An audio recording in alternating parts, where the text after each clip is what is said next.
Yeah, it's that time. Time for the Puscast. Not just any Puscast, but the Persiflager's annotated compendium of infectious disease facts, dogma, and opinion Puscast. The only Puscast you'll ever need. For them what are sick of this necessary intro, skip ahead to the next chapter. This is brought to you, as always, by Pusware LLC, the publisher of the Persiflager's annotated compendium of infectious disease facts, dogma, and opinion. Your uber hyperlinked electronic guide to infectious diseases, not only available at moremark.squarespace.com, but is an iTunes app, and it looks sweet as a bee's butt on the iPad. All the opinions of those of me, Mark Crislip, MD, and Pusware LLC, and nobody else that knows the difference between a burro and a burrow. It's CME accredited. You got to take an online quiz, but it's pretty lame, and you get a half an hour of free CME. Thanks to Legacy Health System. Because it's CME accredited, I have to mention any conflicts of interest and just the vast income I generate from Pusware LLC. And don't forget, the world needs more Mark Crislip. And that can be found at moremark.squarespace.com, where I have combined my expanding multimedia infectious disease and quackery empire. Everything that you'd want, Mark Crislip is there. The Quackcast, the links to Medscape, the links to science-based medicine, the links to Rubor, Dolor, Calor, Tumor, and Agabidopus. What more could you ask for? I mean, besides a Blazers NBA championship. Okay, next up. The literature. I've been sick going on 7 days now. I even missed 2 days of work last week. I think I have a bad case of stick-it-to-the-maniosis, although I'm starting to wonder if, despite my protestations, that perhaps my VDRL is not a false positive. I don't know. Anyway, the first article concerns how long do you shed influenza? And this specifically looked at the pandemic H1N1 strain. And they did PCRs on households with confirmed cases and the members in the household to see how long they shed influenza.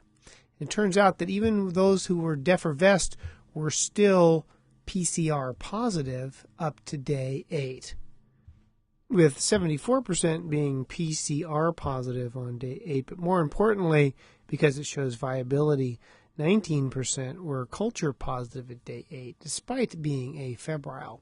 So the nasal secretion and potential infectivity of influenza is probably longer than the febrile period, and self-isolation for at least a week may be warranted for H1N1.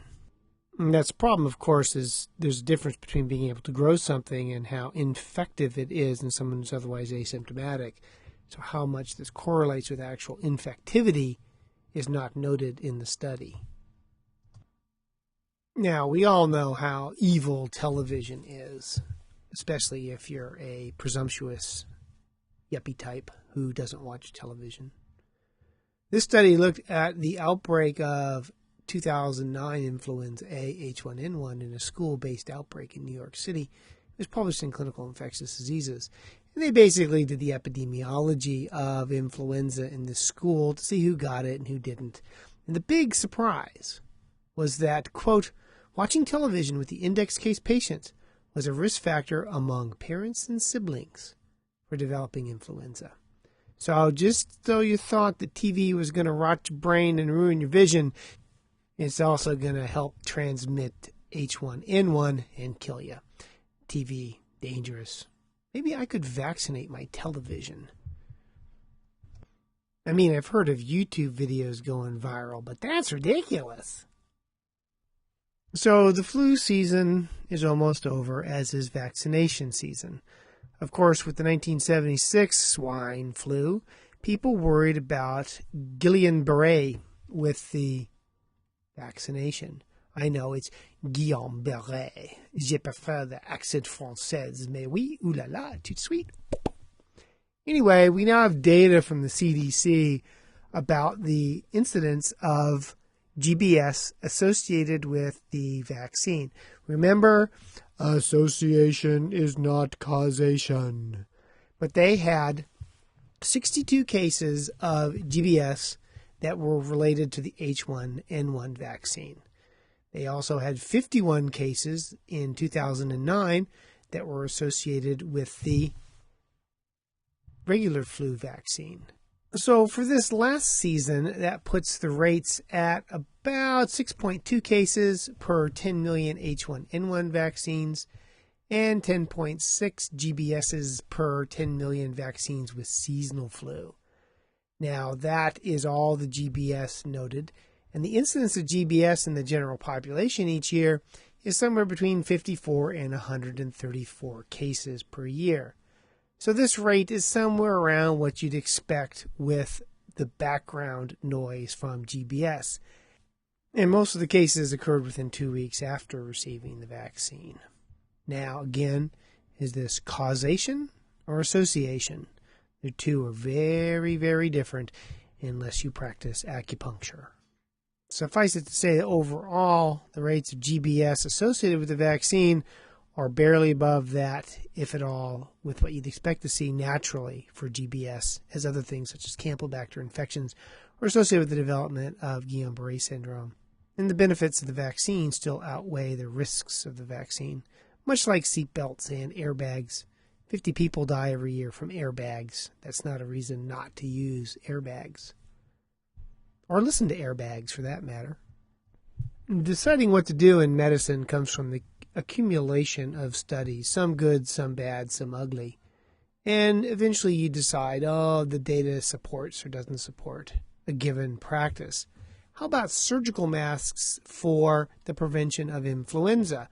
There was debate during the flu season, and one of the studies that said that surgical masks didn't work was subsequently withdrawn.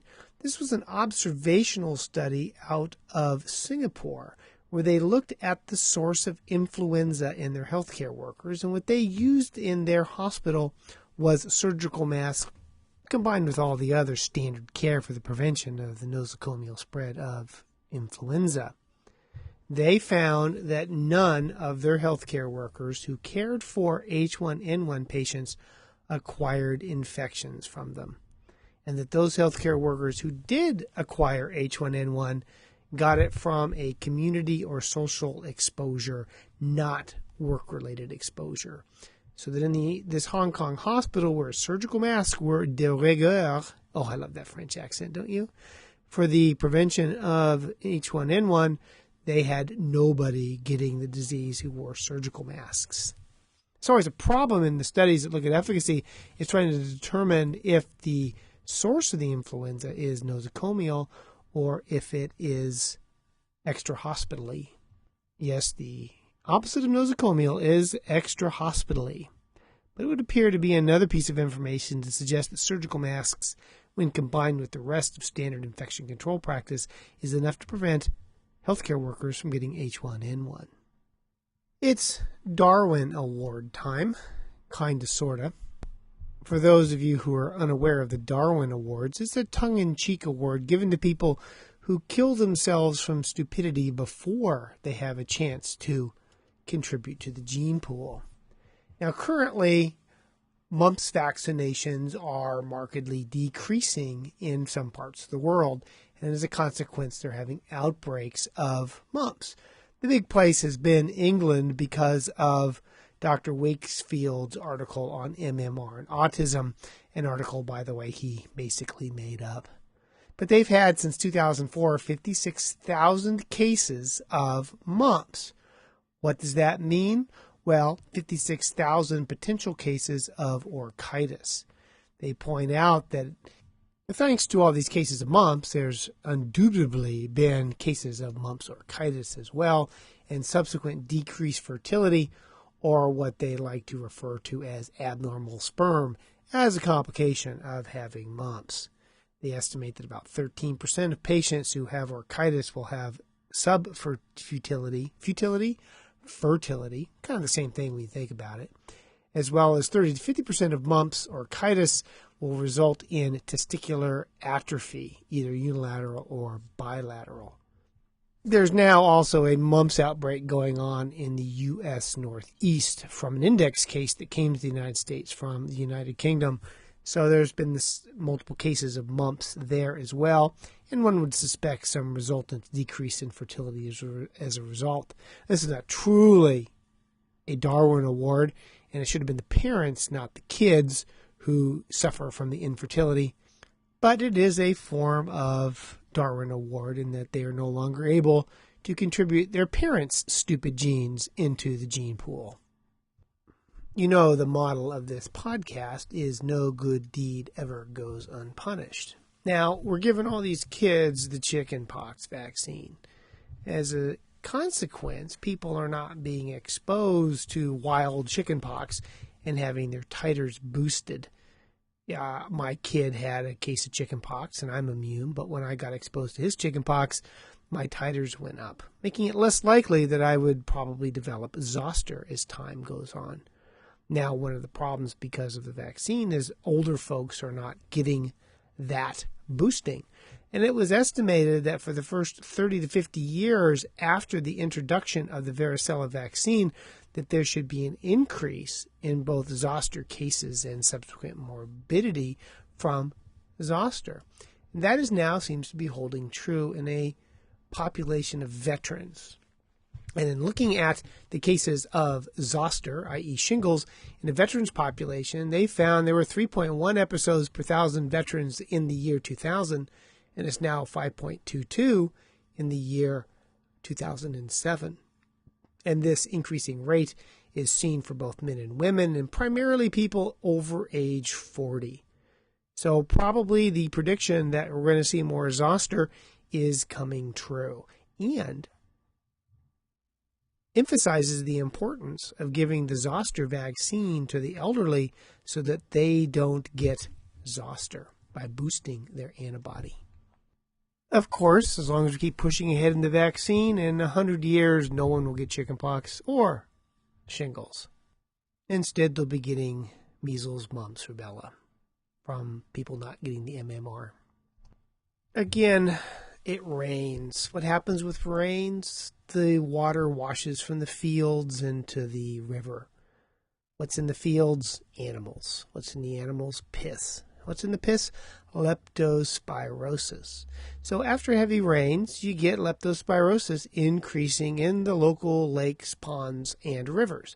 And when humans go swimming in said water, they get leptospirosis. There have been innumerable outbreaks of people participating in athletic events that require them swimming in fresh water after rains, developing leptospirosis. And there's yet another case in Germany where there was a triathlon competition near Heidelberg, and amongst the things they swam in was the Neckar River. Not the Nectar River, but the Neckar River. And they found that 5 confirmed cases of leptospirosis in the 507 triathletes who swam in the Neckar.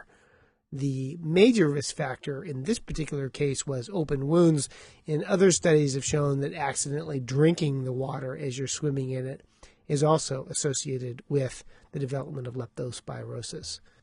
So if you're a manly man who does manly things in a manly way, or I suppose a womanly woman who does womanly things in a womanly way, and you're going to be swimming in that triathlon, don't do it after the heavy rains. One of my colleagues states that when I'm 85, I'm going to be demented in a nursing home, slapping my thigh, shouting, "Drain the pus, drain the pus, drain the pus." And that seems to be the most important message that any infectious disease doctor can give. If you don't drain the pus, you won't get them better. And if you do drain the pus, you probably don't need antibiotics. This is brought home by a study published in the Annals of Emergency Medicine where they treated MRSA boils with either placebo or 2 double-strength Bactrim BID for 7 days after drainage. And when placebo is compared to TMP sulfa, there's no difference in failure rates at 7 days. The TMP sulfa group had a failure rate of 17%, whereas the placebo group had a failure rate of 26%. The p-value there, for those of you who are into p-values, was 0.12. It was a pretty big study with 212 adults in the series. However, there was a difference in recurrent boils. Them what got placebo had a 26% rate of boils in the next 30 days versus 13% in the antibiotic group. Now, there was an article in Clinical Infectious Diseases a couple years ago that suggested that the pus milieu, there's that French accent again for you, may work against the use of TMP sulfa, since the pus milieu can contain all the metabolites that would be blocked by TMP and sulfamethoxazole, abrogating the efficacy of these antibiotics. And perhaps a drug like doxycycline or clindamycin would be superior in abscesses. Now, this is theoretical, and it could explain why there was no difference in the two groups. Also, 2 double-strength Bactrim BID is not a whopping dose of TMP sulfa, given the incredible expanding United States population. Usually for larger people, 2 TID or even more is warranted given their volume and distribution. So depending on whether or not they were using weight-based guidelines to dose the TMP sulfa, they might have been giving placebo versus placebo just on the basis of volume and distribution. Still, it does bring home the importance of surgical débridement, that French accent, being more important than antibiotics. Now, this may or may not be indicative as to what's going on in your fine institution, but this is what's happening in East Carolina Université in Greenville, North Carolina. They asked 7,800 healthcare workers if you'd like to be screened for MRSA, and about half, 36-38, accepted and were screened with a nasal swab. They found of those tested, 4.3% had MRSA. Interestingly, even those who did not have direct patient care were found to have a hospital-acquired strain of MRSA. Those who were positive were offered mupirocin, and unfortunately, while mupirocin eliminated MRSA in about 75% for 3 months, 25% still had it after 3 months. This may in fact be in part due to mupirocin resistance, which they found in about 9% of patients who had high-level resistance, and 10% had low-level resistance. And a whopping 3% developed resistance while they were on the drug to try and decontaminate them. So it's probably a waste of time to try and decontaminate asymptomatic carriers of MRSA in your healthcare institution. Probably the only thing you're going to do is to drive mupirocin resistance. And as always, brings home the importance of good infection control procedures. If you, wash your hands, maybe this wouldn't be an issue.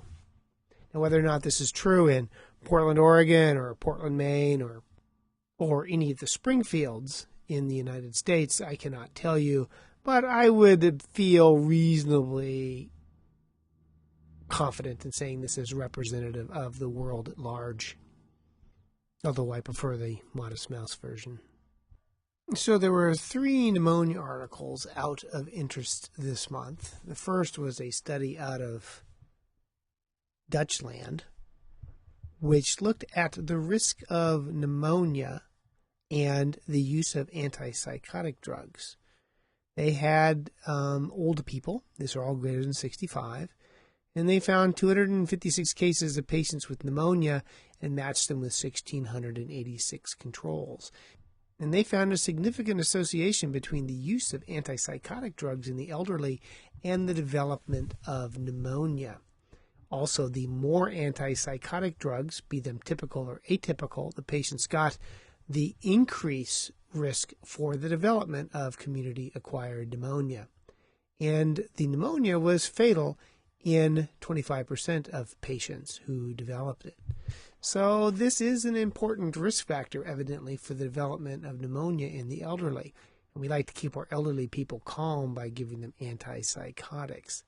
Why this might be? Interesting question.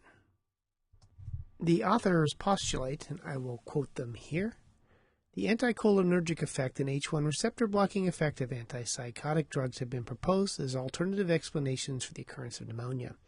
The anticholinergic effect of antipsychotic drugs could lead to aspiration pneumonia through dryness of the mouth and impaired oropharyngeal bolus transport.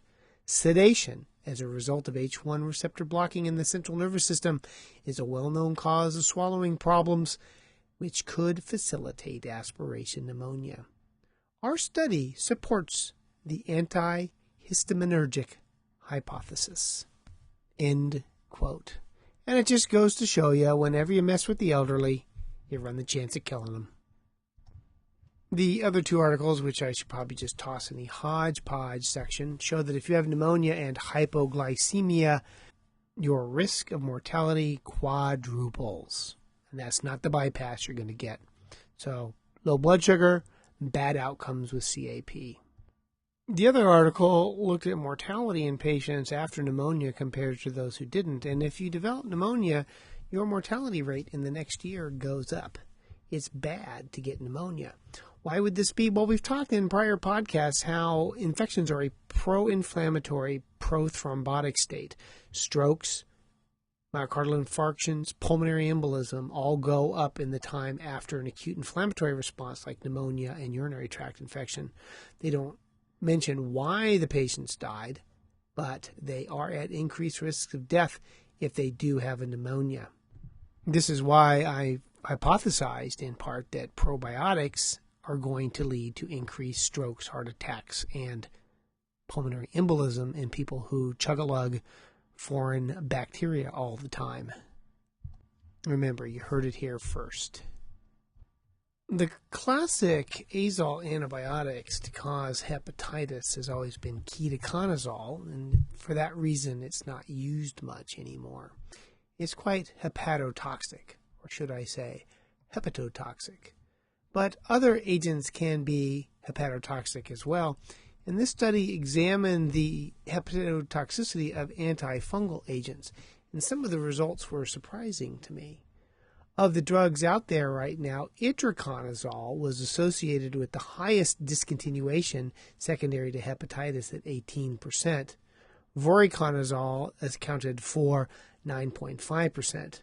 Those that had the least amount of hepatitis were caspofungin at 3.8%, micafungin at 3.6%, and fluconazole at 2.2%. Now here's what surprised me. Amphotericin B had a 13.4 hepatotoxicity rate. This surprised me because I usually don't think of amphotericin as causing hepatitis requiring discontinuation of the medication. It always thought to be the one organ it didn't affect. I guess this is one of the many gaps in my knowledge and why I have to keep reading the literature.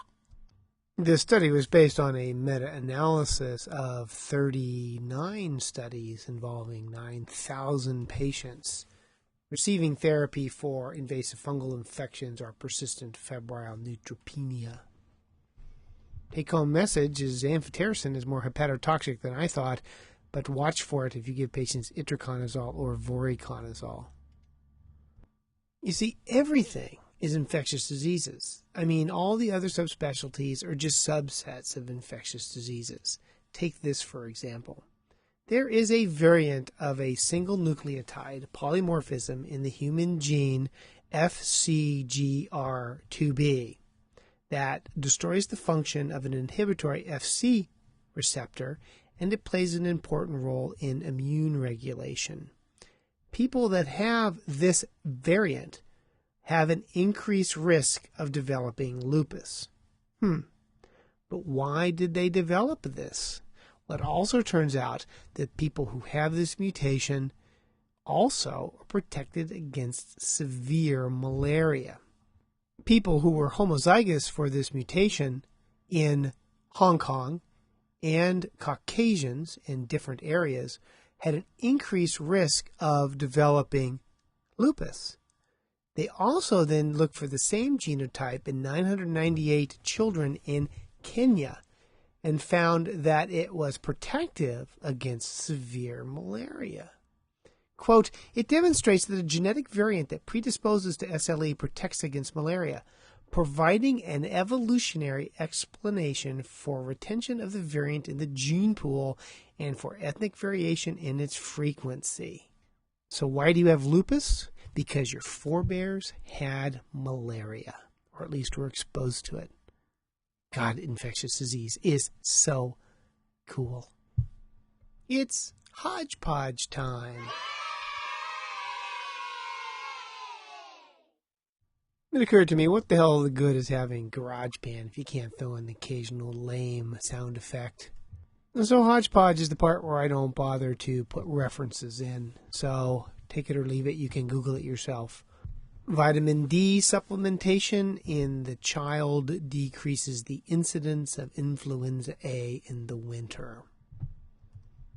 Cool. Oseltamivir can cause a severe neuropsychiatric reaction, especially perhaps if they're on high-dose oseltamivir. There's a new hantavirus in Guinea, West Africa. Yay, hantavirus.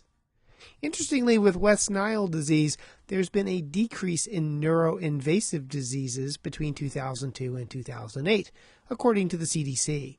The neuroinvasive rate has gone from 1.02 per 100,000 to 0.23 per 100,000. Whether this is due to a decrease in susceptible hosts or an alteration in the virus is not known.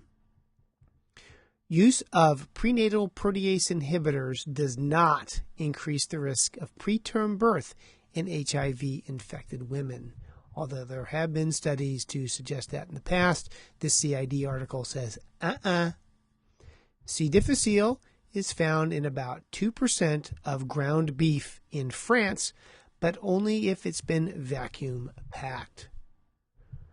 In Denmark land, they traced gentamicin-resistant Enterococcus faecalis to pigs.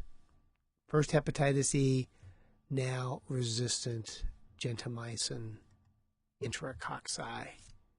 There's a study where they looked at cranberry proanthocyanidins, which I'm sure I mispronounced, and the usage to prevent urinary tract infections by way of prevention of adhesion of the bacteria to the uroepithelial cell.